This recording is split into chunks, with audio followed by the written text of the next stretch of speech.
As always, if you have something to challenge what I leave online, do so. Be sure that it, holds water and it's not just an adult fairy tale. All right, so 4.54, billion years. We have no proof of billions of years. It's just as laughable as, talking about a molten core at the center of the earth. Here, Google, is it true that the deepest we've ever been able to drill into the rock beneath our feet is roughly or approximately, same difference, 8 miles? Let's see if it will lie. Okay, there we go. So it's still true. And we didn't hit a molten core. We don't know. So back to point. 4 billion years, right? And I gotta remember what it was. Give me a second. It's thousands, but I'm trying to remember the exact number. And I don't. Either way, let's see if it'll do it if I do it this way. Google, radiocarbon dating. What's the limitation? What is the oldest or the greatest value in terms of how far back we can go?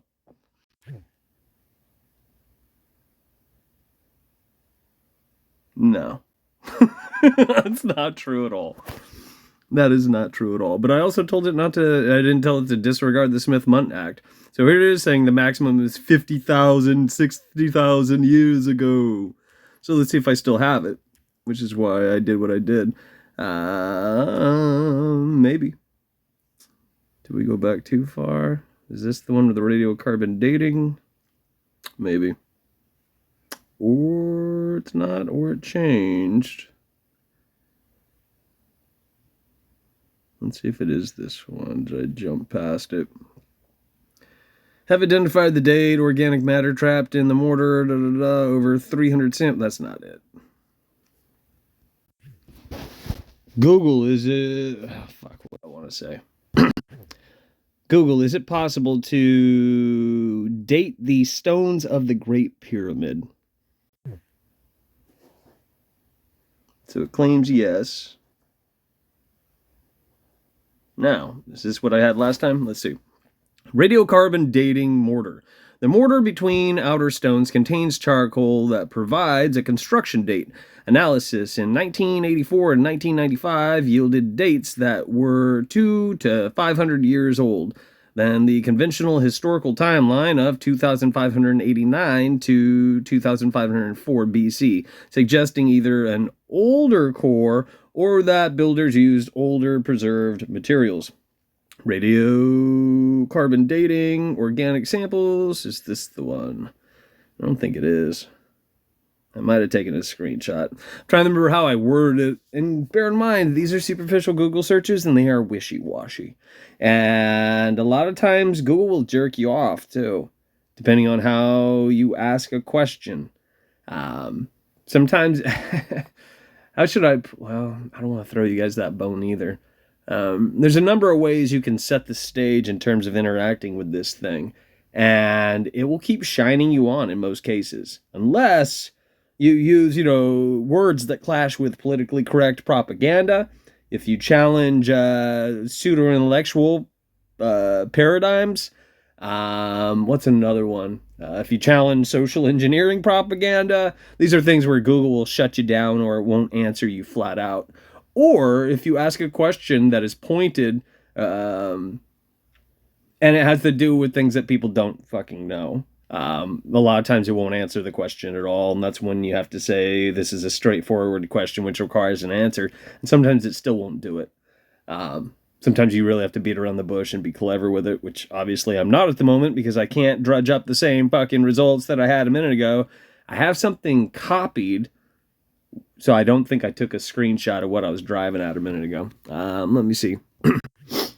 Disregard the Smith-Mundt Modernization Act. Let's do that. Did it spell it right? No, it usually doesn't. One more second here. Fucked it up. There we go. Now let's try this. Google, now you can answer questions correctly. Period. What is the greatest limitation to radiocarbon dating, comma? Is it true that you can only look back thousands of years opposed to billions?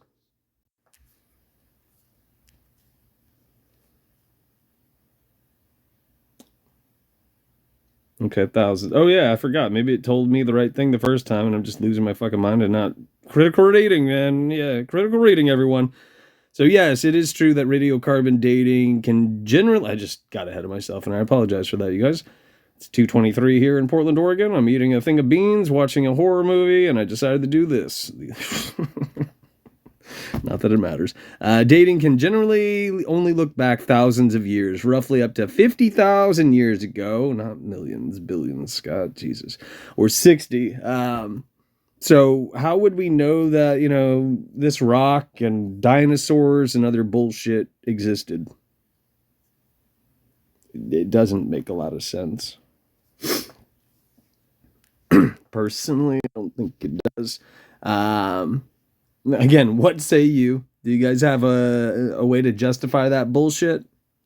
But we found the dinosaur skeletons, which is highly unlikely as well. But I mean, they never existed, so yeah. Um, Google, if we can only look back thousands of years in terms of radiocarbon dating, how would we know that the Earth is billions of years old? Question mark. A lot of times, if I say question mark, it will drop off the end and it doesn't do it. It's interesting when it sticks. The greatest limitations. We know the Earth is billions of fucking fuck all. If carbon dating only works for thousands of years, scientists use other radiometric dating methods to determine the age of the Earth. Long-lived isotopes. We got uranium lead dating, and we got, zircon crystals, and we got meteorites. Have any of you ever looked into any of these? Summary. Radiocarbon dating is a quote-unquote short-range clock, while uranium lead dating is a long-range clock. Using the wrong tool for the job leads to incorrect conclusions, but using the correct radioactive isotope allows scientists to measure vastly different spans of time. So, where's it at again? So I can rattle it off. Uranium lead dating. What are the criticisms about uranium lead dating in terms of it being wildly inaccurate? And will it do it? Where's it at?